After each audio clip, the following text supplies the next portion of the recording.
Bem-vindos, aventureiros, ao canal Livros que Li, Emoções que Vivi. Eu sou André Oliveira e hoje venho trazer o 4 capítulo, 4 episódio da história que estamos acompanhando e estamos adorando, que é A Promessa de Gabriel. Então, bora lá!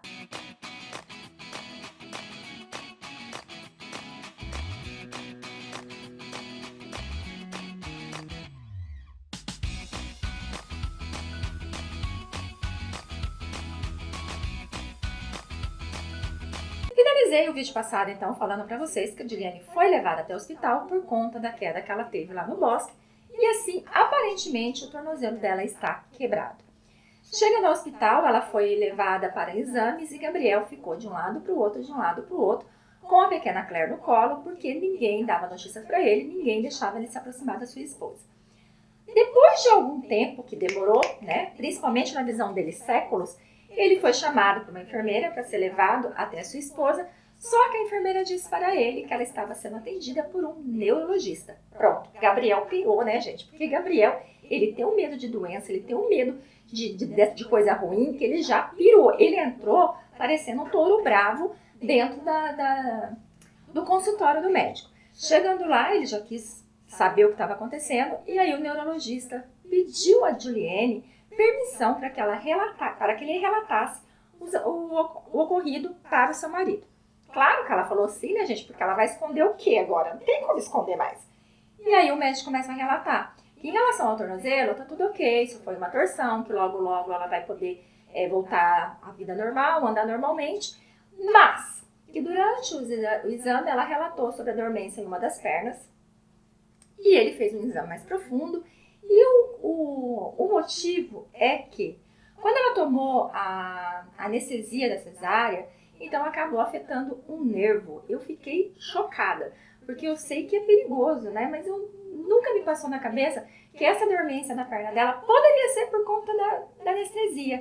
Eu falei, cara, olha, não prestei atenção. Se tivesse prestado atenção, eu tinha percebido. Mediante a isso, o Gabriel só ficou olhando para ela com aquela cara de cachorro que é o da mudança, sabe? Super magoado, porque ela não contou para ele, não confiou nele. E o médico continuou dizendo ali que é um problema que pode ser permanente, mas que o correto é que ela busque um acompanhamento com o neurologista para ver a evolução. Se vai piorar, se vai melhorar ou se vai ficar estável.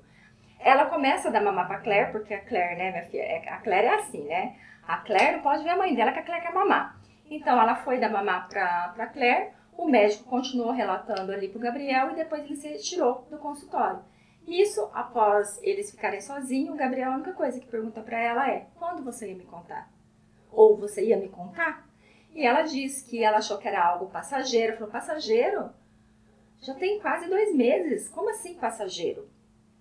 Ela percebe a mágoa dele, mas ele acaba o assunto ali. Ele não fica criticando, ele não fica brigando, ele simplesmente fica em silêncio. Eles retornam para casa onde ele fica em silêncio. E isso, vamos dizer a verdade, que magoa muito mais do que se ele tivesse brigado com ela e dito desaforos ali, né? A pessoa em silêncio magoa muito mais porque você não sabe o que ela está pensando.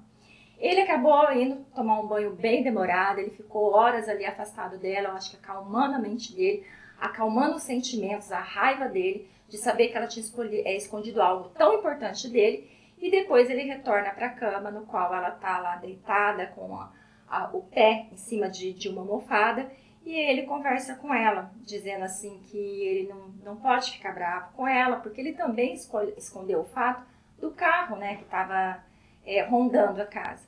Então, por conta disso, então ele não vai ficar chateado, mas ele pede que ela não esconda mais nada dele, que ela sempre conta tudo o que acontecer. Aí ele começa a dizer, né, tem mais alguma coisa para me contar? E daí ela começa a falar as coisas dela, né? Bom, isso aqui, mas você já sabe, isso aqui também. Ah, isso aqui você soube agora, isso aqui não sei o quê. Ela falou, e você? O que você pode me contar? Aí ele começa a relatar também lá. É até divertido esse momento dos dois e eles acabam fazendo as pazes. O Gabriel ele é tão apaixonado pela sua esposa, apaixonado pela sua filha e também pela história de Dante e Beatriz, que ele fez o quê? De um lado do peito ele tem ali um coração, tem um dragão, no qual está escrito Maia. Do outro lado ele fez Beatriz e Dante e escreveu o nome da filhinha Claire e também da sua amada Juliane. E ela fica encantada com aquela tatuagem. E, cara, aquilo lá excita ela ao máximo, porque, ô menina paradinha essa Juliette. Também nem a culpa, né, gente? Porque com Deus grego daquele, eu acho que eu ficaria no nível dela. Olhou, já chamava, vem cá, meu filho. Eles continuam ali se preparando, porque tá próximo do Natal, então eles vão preparar a casa, eles vão preparar todas as coisas que precisam. Mas, em uma bela noite, eles estão... ela está dormindo no quarto, a Claire está no quarto dela e Gabriel acabou adormecendo no escritório. Ele acorda com um grito, que é da Juliane, porque a Juliane, ela tá sonhando. Incrível que ela tá sonhando com o Simon, na época que ela pegou o Simon transando com a sua melhor amiga, que ela foi humilhada. Só que o sonho começa a ficar confuso porque já não é mais o Simon, já é algo diferente. E quando ela acorda, ela percebe que no quarto tem um homem grande, um homem de luvas, segurando um quadro, né, do Holiday. Ela grita e com isso o homem acaba se afastando. E o Gabriel acaba encontrando ele no meio do caminho, onde eles acabam ali lutando. Gabriel leva a pior, mesmo Gabriel sendo bom de luta, Gabriel leva a pior e o cara acaba fugindo. Aí o desespero toma conta porque eles correm para ver se a Claire está bem, eles ficam preocupados em saber o porquê que aquele cara estava lá, o alarme não foi disparado e com isso começa assim a história a ficar em torno dessa situação. Porque daí ele chamou a polícia, ele liga para o tio Jack para poder falar, né, que foi invadida a casa, que ele acredita que pode ser referente a esse cara, né, ou essa pessoa que estava vigiando a casa. E ele começa a querer uma investigação particular ali, vem os policiais, eles fazem tudo que tem que fazer, mas a hora que eles acabam indo buscar algumas coisas para poder sair da casa, porque a Juliane não quer ficar mais ali porque ela tá morrendo de medo, então ele acaba encontrando do lado da cama dele uma estátua cheia de significado. Ali tem uma caveira, ali tem uns símbolos, e ele faz o quê? Ele recolhe para si, ele não entrega para a polícia.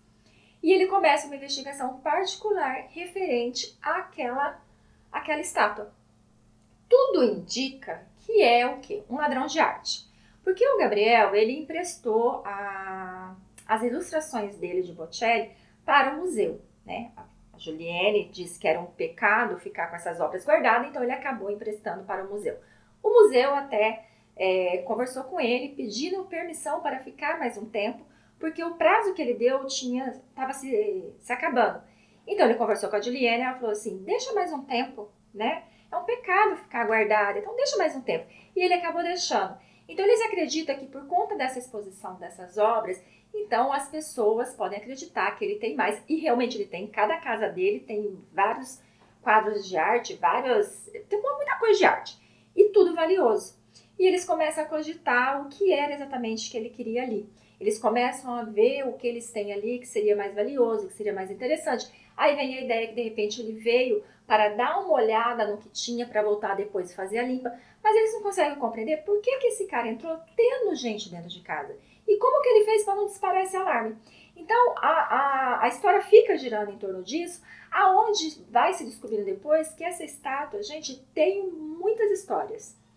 Essa estátua, ela vem falar sobre morte, vem falar sobre vingança. Aí ele começa a pensar em todo mundo que foi seu desafeto, e olha que a lista é grande, mas ele chega à conclusão que nenhum desses desafetos faria isso, chegaria a esse ponto de contratar um ladrão para entrar na sua casa quando a sua família estava lá, e sem contar que não fizeram nada, nem com a Juliane, nem com a pequena Claire. É como se o alvo fosse mais o Gabriel mesmo. Eles acabam, então, passando o Natal em outro lugar, né? Eles saem daquela casa, vão para outra casa, para que assim eles fiquem mais tranquilos. Eles reforçam a segurança, reforçam lá sobre os alarmes, mas eles não conseguem, principalmente a Juliane, não consegue voltar. E eles querem ver se realmente esse ladrão vai retornar ou não. Então, estão meio que preparando uma armadilha.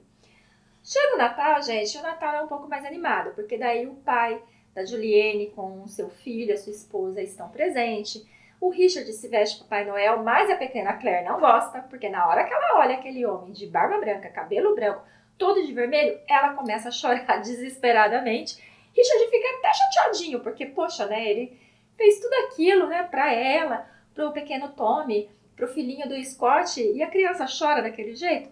Mas, mesmo assim, ele acaba ficando ali de lado vestido de Papai Noel e a Kathleen vem chamar ele para dançar.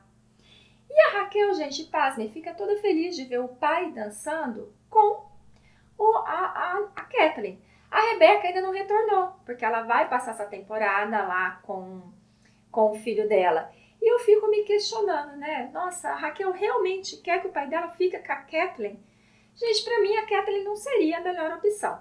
Também, né, nesse momento de Natal, a Kathleen acaba conversando com a Juliane e também acaba conversando com o Gabriel para que ele não desista do trabalho dele, que ele acabou de aceitar.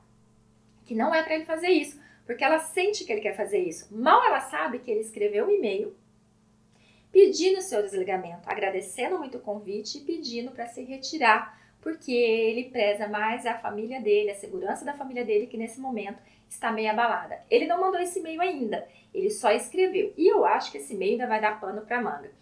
Ela conversa com a Juliane também, deixando claro para a Juliane que Gabriel pensa sim em desistir, que ela vê isso nele, e quando a Juliane vai confrontar ele, né, falando assim, você fez uma promessa, né, e você tem que cumprir. Ele falou, e a promessa que eu fiz para você? E a promessa que eu fiz para Claire? Né? Eu prometi a vocês que eu estaria sempre presente. Eu prometi a vocês que eu protegeria vocês. E eu já falhei, porque a nossa casa foi invadida. Então eu não vou falhar de novo.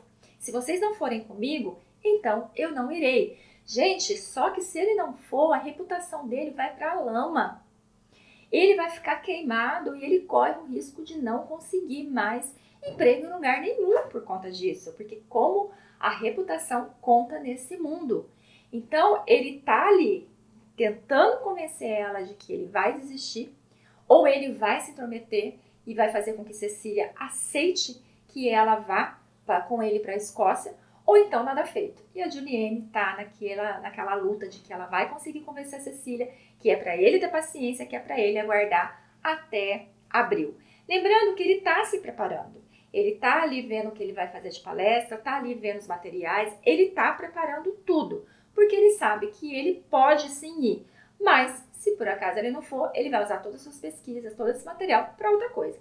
Já a Juliane, ela tá lendo muito, já a Juliane, ela tá focada para dar o seu melhor para que ela consiga sim ir para a Escócia junto do marido, com, né, a aprovação da Cecília, que para ela é muito importante. Antes do Natal, eu esqueci de contar para vocês que como a Juliane agora, né, ela teve esse acidente e ficou de cama, então quem cuidou 100% da pequena Claire foi Gabriel.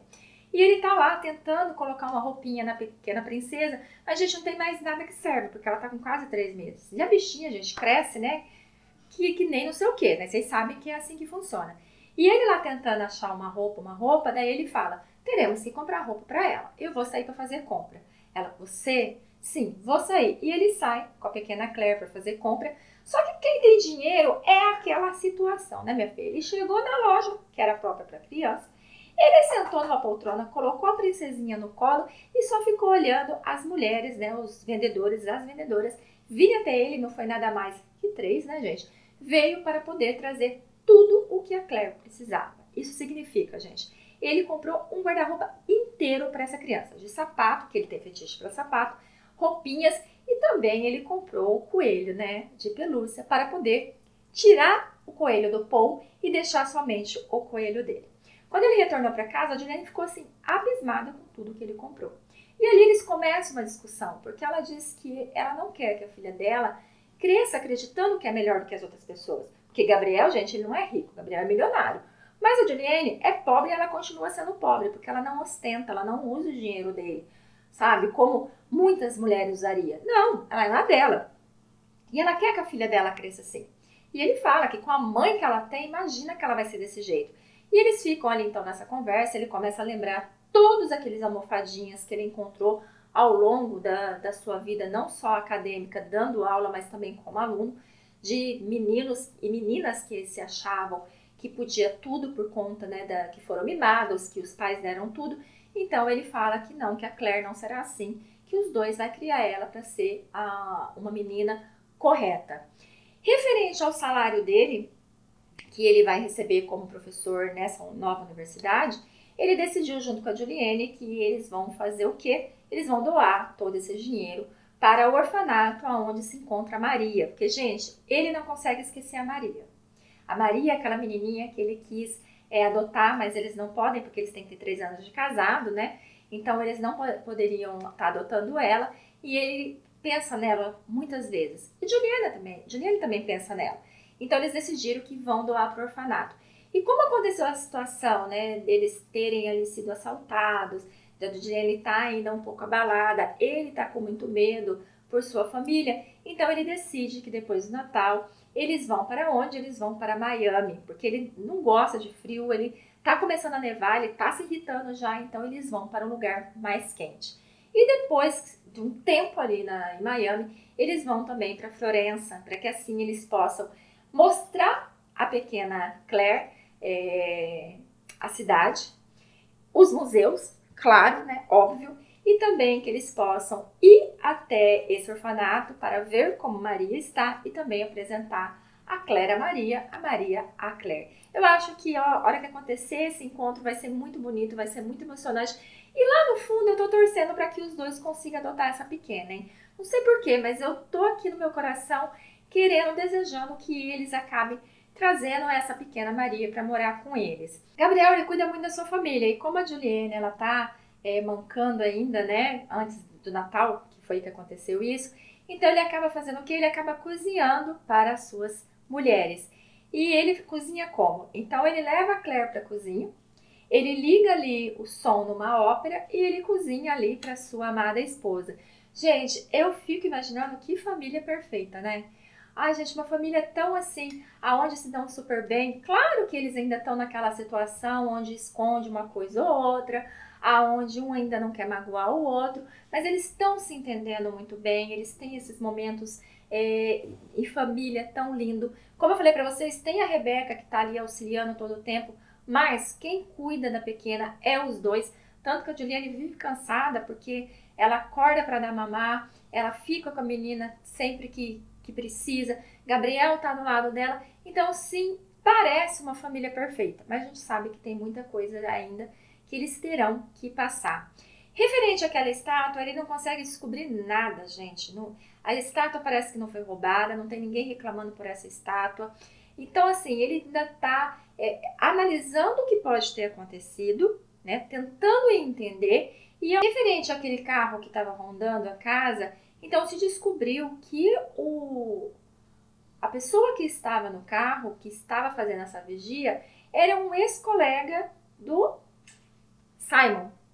E que eles não conseguem entender, principalmente a Julia, por que essa pessoa estava seguindo eles, por que estava prestando atenção na vida deles. Porque quando eles estavam numa cidade, esse carro estava. E eles foram para outra cidade, esse cara foi atrás. Então eles não conseguiram entender.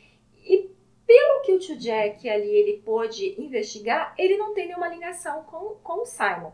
Simon, por sua vez, ele foi para Zurique, porque o seu pai acabou o despachando. Vocês lembram que no vídeo passado, o pai dele acabou discutindo com ele acabou falando tudo que pensava pro pai dele. Ele acabou se separando daquela mulher que ele dizia amar pelo fato de que ela viu as fotos dele transando com menores de idade, dando bebida a menores de idade. Ela ficou revoltada, então separou dele. Então o pai catou ele e tirou ele de cena, porque afinal de contas o pai dele é um político, né? Não pode ter a honra manchada. Então acabou escondendo o filho. Mas esse cara que está ajudando ali o Gabriel nessas investigações sobre a estátua, sobre quem pode ser os possíveis mandantes de terem mandado invadir a casa do Gabriel, ele acabou mandando um de seus capangas dar um recado a Simon. Então o Simon está lá em Zurique se preparando para esquiar e ele leva uma pancada, no qual, olha, ele vira, o cara pega ele pela gola do colarinho e deixa bem claro, se afasta da Juliane. Não passe perto dela, né? Nem olhe na direção dela. E quando ele fala, avisa pro babaca do Gabriel que eu não tenho nada a ver com ela, que ela não me interessa, que pra mim ela é um nada, ele dá outro murro na boca do estômago do Simon e diz, eu não trabalho para ele. E o meu contratante, né, ele não aceita falhas. Então, fique longe dela. Ele fica meio perdido, né? Porque afinal de contas, gente, tudo indica que ele não quer realmente saber da Juliane. Mas então esses foi a emoção desses capítulos. Já estou no final, gente. Eu acho que mais 1 ou 2 vídeos eu finalizo para vocês essa história do Gabriel. E sim, muita gente que já terminou de ler diz que dá a entender que vai ter continuação. Eu acredito sim que terá, porque até o momento ainda não foi decidido se ele vai ou não vai, não teve ainda esse workshop. Então, é muitas poucas páginas restantes para se resolver essa história. Então, eu acredito que terá sim o 5º livro, aonde eu espero, eu anseio que venha falar sobre Krista, que até agora não apareceu, que venha falar sobre Simon, que apareceu muito pouco, e aquela paixão dele, se ele vai conseguir reconquistar aquela mulher ou não, e se realmente ele mudou, e também sobre Paul, que Paul apareceu muito pouco, e ainda não descobri se ele vai ficar com essa aluna ou não. Então, eu paro por aqui, espero vocês no próximo vídeo, fiquem com Deus e até a próxima!